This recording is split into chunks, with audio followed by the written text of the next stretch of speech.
في كل موسم صيف يتسابق مرتادو الشواطئ والمسابح لاختيار المكان الأنسب لهم لقضاء يوم مشمس يضمن لهم لون بشرة برونزي أو أسمر كما يشتهون، لا يؤمنه لهم إلا هذا الفصل الحار.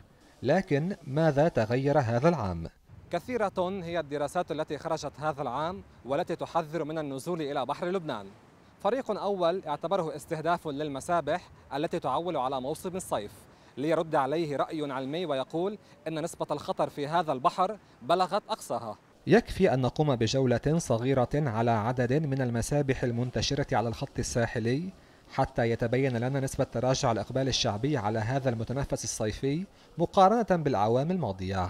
هذه الصور التي تعود لانتشار بقعة من النفايات في البحر إلى جانب الأماكن المخصصة للسباحة يردها أصحاب المسابح إلى غياب الحل الجذري لأزمة النفايات، لكنهم يشددون في الوقت عينه على أنهم يجرون الفحوصات الطبية الدورية المطلوبة لبركهم للتأكد من نظافة مياهها. أثرت كثير، مع العلم أنه بركنا مفحوصة وأولادنا بيسبحوا بالبرك وعائلتنا بتسبح بالبرك وما حدا شكى من البرك. عملنا أوفرات وزيتها ما تغير شيء لأنه العالم فزعانة تنزل على المسابح. طبعا الشغل متراجع لأنه أكترية العالم عم بيهربوا على مناطق يلي مفروض تكون المي فيها أنظف، بس ما في شك أنه التلوث والإشاعات والأخبار عم بتضر بالمصلحة.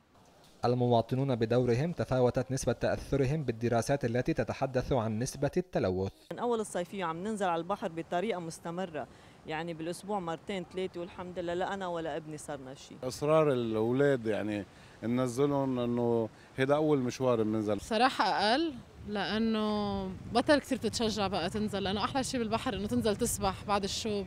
ما بحس إنه البحر رح يتلوث يعني قد ما كان.